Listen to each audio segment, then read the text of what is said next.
coming up on today's show. And it's such a sort of bittersweet time. It's exciting. It's what we long for. Our whole, children's lives is to launch them successfully, but it can be a little bit sad as well. Or they go, well, we're not going to downsize our house because you never know. They're going to come back and visit or whatever. You want to have a place for the holiday.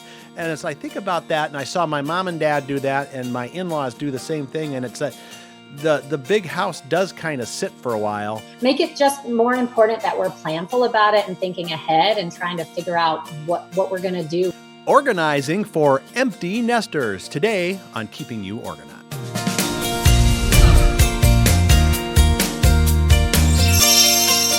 Well, hello, welcome to Keeping You Organized. Today we're going to talk about the empty nesters, the ones who had the huge house or maybe a larger house because they had kids, and then the kids start moving off to college or careers or whatever, and you find yourself with this probably larger home than you need. But we are going to bring on Perry Kirsch from neat-freak.com. And Perry, welcome back to Keeping You Organized. Hey, John. Thanks so much for having me back. I was reading somewhere like in the last couple of weeks that they're wondering what's going to happen to the real estate market in the next 20 years when all these, baby boomers who have all the big houses start, either going into, senior living or whatever. What's going to happen to all those big houses? Do you have any forecast on that first? I know that's not our topic, but... That's a great question. I think they'll all become like youth hostels or something. I'm not sure. I don't see particularly the millennial generation, or I think it's Gen Z that's right behind that, being interested in 4,000, 5,000, 6,000 square feet of house. So I don't know what's going to happen, but I think we should all be thinking ahead to that. Right. Yeah, I know. It just seems like there's a lot of those big houses out there, and where are all the people? Especially now, a lot of the millennials don't even have cars. They don't want to own anything. They want to do the minimalist movement. And it's so it'll be interesting to see. Of course, when they start having kids and they need the room, then maybe that's the case. Who knows? But it may be. It's going to be an interesting thing to watch. Anyway, well, today we're going to be talking about empty nesters, people who's, have some of those maybe larger homes and all of a sudden find themselves with some extra room. So how do you kind of want to approach this today? We want to give people that are either right there or maybe getting there soon on some things to look for. Sure. So I just personally have had empty nesting on the mind lately. We just sent our first child off to college this past fall. I still have another child at home, so I'm not officially an empty nester myself. But as an organizer, I'm very planful. And so this has just given me this opportunity to think ahead a little bit about what this experience is going to be like for our family. And we don't live in a McMansion by any stretch of the imagination, but we have this house that has these sort of well-defined spaces for 4 people to live in. And in a couple of years, there will just be 2 of us and a couple of cats rambling around. So it's just made me think more personally about this idea. And then professionally, I've recently worked with quite a few clients who had 4, even 5 children that have now all, fled the nest. And the parents are now looking at each other like, wow, what are we not only going to do with all this time we have when we're not parenting, but also what are we going to do with all of this space? And then there's also all the stuff to think about that is left from, a lifetime of child rearing. So it's just kind of been on my mind lately. And I thought it was an interesting thing that my clients are definitely faced with. And it's such a sort of bittersweet time. It's exciting. It's what we long for. Our whole, children's lives is to launch them successfully, but it can be a little bit sad as well. So I think all of these things play into that life transition and make it just more important that we're planful about it and thinking ahead and trying to figure out what we're going to do when we're faced with no more children in the house. Yeah, I know it's an interesting thought. And I think about this a lot, because I'm in a similar situation. I have had 4 kids, 2 are gone. The 3rd is going to be out here in a couple weeks. And so the thing when you talk to other people, around your same age or whatever, and they go, well, we're not going to downsize our house because you never know. They're going to come back and visit or whatever. And you want to have a place for the holiday. And as I think about that, and I saw my mom and dad do that, and my in-laws do the same thing. And it's the big house does kind of sit for a while, and you use that space. It's like, well, why don't they just rent a hotel for a few days, or throw some sleeping bags out like the olden days? But so I think this is an issue a lot of people are approaching. So let's think about with your clients. I'm sure there's different pieces of how you go about addressing this. I'm sure decluttering obviously is one of them, but how do you kind of dissect this when you meet with a client? Sure. Well, I think one of the first things to do is just to spend a little time kind of allowing them to daydream about their space. And like you said, most of us, we're not ready to move to assisted living. We're not quite there yet. And we might not even be ready to downsize the space of our home, but we are starting to just sort of look around and think, gosh, what am I going to do with this space? But also, what am I going to be doing with my time? And so I think it gives you this great opportunity to spend a little time daydreaming about what do you want your life to look like? Maybe you're at a place where you want to travel more, or you want to be able to entertain more. And so that means you want to look at your space and think about, how can I close up this house real quickly and hit the road? Or how can I very easily prepare to have people over? Maybe there are new hobbies that you want to pick up that you didn't have time to do before if you were shuffling kids around all over the place. And that's something that you want to carve out not only some time for, but some space for in your house. Or you might even find yourself thinking, gosh, now it's my time. I'm going to go back to school, or I want to launch a new career. And I think your space can play a role in that as well. So I like to start with that idea of kind of brainstorming, daydreaming about like kind of creating that life and how you envision it. And then move on more into thinking about the space and how you're going to define that. Yeah, I was talking with the one daughter, my 14-year-old, still in the house, and the other one who's in the house just getting married, or maybe by the time this show on, she will be married because it's only a few weeks from when we're recording this. Sure. But so the 14-year-old says, well, I would like to take one of those other bedrooms and make it into a recording studio.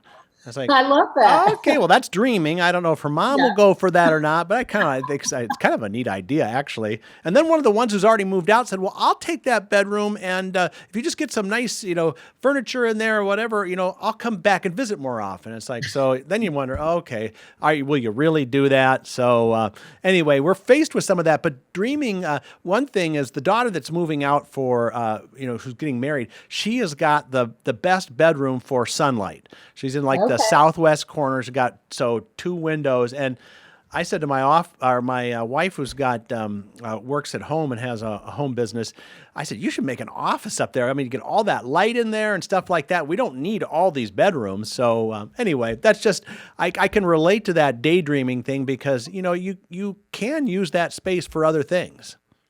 Exactly. And I think when we really think about our space as real estate, that's what it is.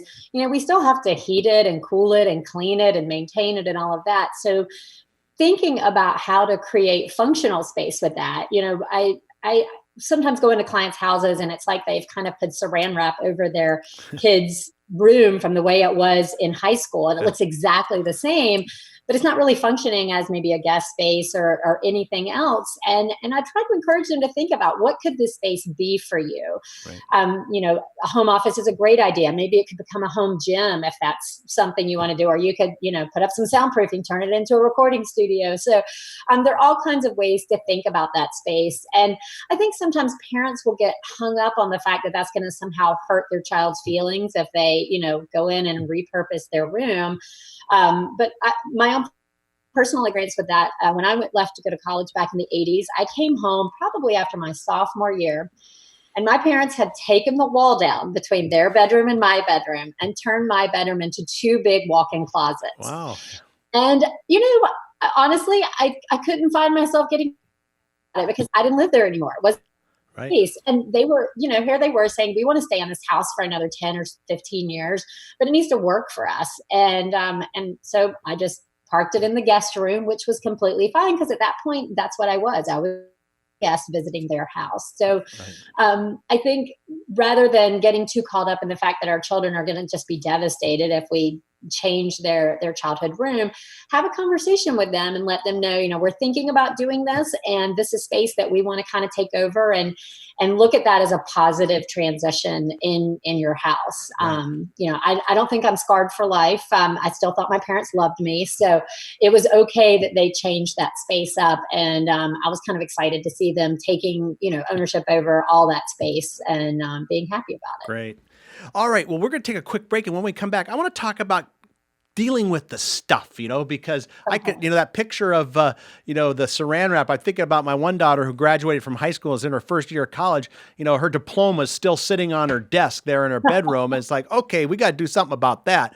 But I can relate to that. We'll talk about that after the break. We're with Perry Kirsch talking about organizing for empty nesters, and we'll be right back. Get organized now at myorganize.life. Need to turn those piles into files? We've got you covered. Hundreds of organizing products in a dazzling array of colors and sizes. There's an organizing solution for you. Shop online and they're delivered right to your office. Get organized now.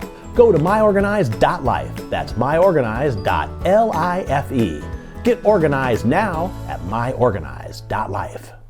We're back now on Keeping You Organized, talking about getting organized for empty nesters, people who all of a sudden find themselves with a little extra space on hand, maybe in their home, don't want to move out yet, don't want to go into the senior care facility, not that old. But, what we do want to do is make sure we're using our house wisely. And then Perry Kirsch, welcome back. Let's talk a little bit about, because we got to deal with the stuff. So Right. How do we approach that?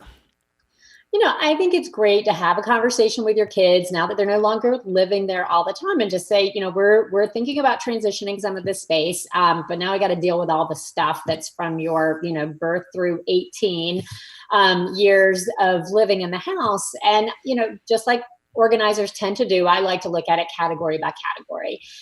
First thing I'll think about are just basically the clothes that are left over in their space. And for the first year or two, when your child has left and maybe left to go to college, it's pretty likely they may come home for holidays. They may come home for summer for a year or two if they're going to be working locally.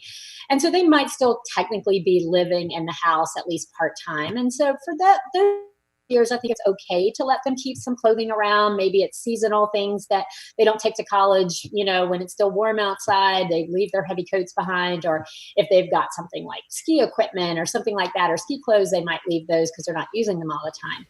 But after a few years, when they still have, every athletic t-shirt they wore during high school and old jeans and, maybe their graduation gown still hanging in their closet, but that's not stuff they ever plan to use or wear again, it's time to let that stuff go. Right. And I think just having a conversation with them about that and just saying, we're clearing out, we're making new use of this space. And if they want to participate in that process, that's great. But if they're not around to do that and they're comfortable with you letting it go, then I think the clothes have to get cleaned out. Yeah. And I think too, if they're going from home to, say, school, a full year will take them through all the seasons. And if they haven't worn or used that thing for that whole year, probably a good chance they're not going to anyway. Exactly. So, and their styles change when they leave for college. They're not dressing the way they did in high school. So I think a lot of that stuff, it's time for it to go. And, similarly, what things I find in clients' houses all the time are, papers and art projects and books from their K through 12 experience that are still kind of lingering in closets and under beds and containers. And that stuff as well is stuff that I have yet to meet a 25-year-old who says, I want all of my school papers from kindergarten through 12th grade, and I'm going to take them with me forever. And so I think culling that down to a very, very minimal amount is a completely appropriate thing to do once your child is launched and away in college. Maybe picking out a favorite drawing from when they were in elementary school or a favorite story that they wrote is okay to hang on to. But I think for the most part, the rest of that stuff has to go. And so would you take this and maybe put it in a bin and put it in your, storage room or something like that? Is that kind of a typical approach? I I think that's totally appropriate while your child is still in college. And I think this is also applicable to memorabilia that they may have. And I mean, we all know how busy kids are now when they're, school age. They may be really into horseback riding. They may be really into theater. Maybe they were into taekwondo. And that comes with a lot of stuff that, they kind of hold on to as memories. And so what I typically recommend is that you get a good clear bin with a nice locking lid on it that's a reasonable size, and you let your child pick some of that memorabilia and maybe some of that schoolwork that they treasure and think they might like to have, just to sort of represent that time in their life, and let them put it in that container, and then everything else has to go. And by setting that physical limit, you're sort of helping them to pick out the real treasures instead of feeling like I need to hang on to every single ribbon from every single horse show I participated in for 9 years. You're just kind of helping them cull that collection down. Right. Now, we've talked about the kids' stuff. How about our own stuff? Is there anything that you would do as long as we're in the, decluttering and organizing mode? How about, do you think there's any things that we don't need anymore as parents, maybe, that we can part with? I definitely think there are some things that systems we might have had set up for, dealing with school papers and things like that, or, wall calendars we might have kept up to communicate, family schedules with our kids, that maybe those things don't apply to us. We may have also had entire rooms that were set up to kind of, hanging out as a family together with toys or games and things like that maybe, it's not a part of our current lifestyle anymore. And if we're not going to have grandchildren for many years that are going to come back and play with those things, or like a video gaming system or any of that stuff, then I think it's time to have that conversation about letting some of that stuff go as well, because it's not necessarily reflective of how you're living in your house now. Okay, I'm feeling pretty good. I'm feeling pretty organized. Is there anything else before we're done here that you want to add for tips for empty nesters, maybe some things you've done with your clients or anything like that you want to add? The last thing that I would add is just to do a quick sort through your house for all the technology that has accumulated over the time of raising your children. That could be everything from, if you're still holding on to an old baby monitor that you've had for a lot of years, or to every, iDevice or iTouch, iPhone, any of these things, cords and cables, old laptops, things like that have been accumulating. This is a really good opportunity to do a good clean out with that stuff as well. And some of it you can even sell online and still make a little bit of money. I cleaned out all the devices out of my daughter and my son's room when she left for college, and ended up selling it online and getting about $250 back. So nice. Totally worth doing a quick search just to see what technology is lingering. Awesome. And I think my final thing I would say is, ultimately what we want out of these, kind of now adult relationships with our children is one that's built around mutual respect. And I think for us to have a home that's still comfortable for our kids to come back to is what we really want. We want them to come and visit us. We might not want to make it too comfortable for them to, come back and think, well, maybe I could still live here. But we also don't want to act like we're a self-storage unit for our kids and their own delayed decisions. So I think trying to create some boundaries around that, about what we expect them to take care of and to get rid of, and trying to kind of move into that new, transition for us of living in these spaces now that are more about our lives and how we live it every day.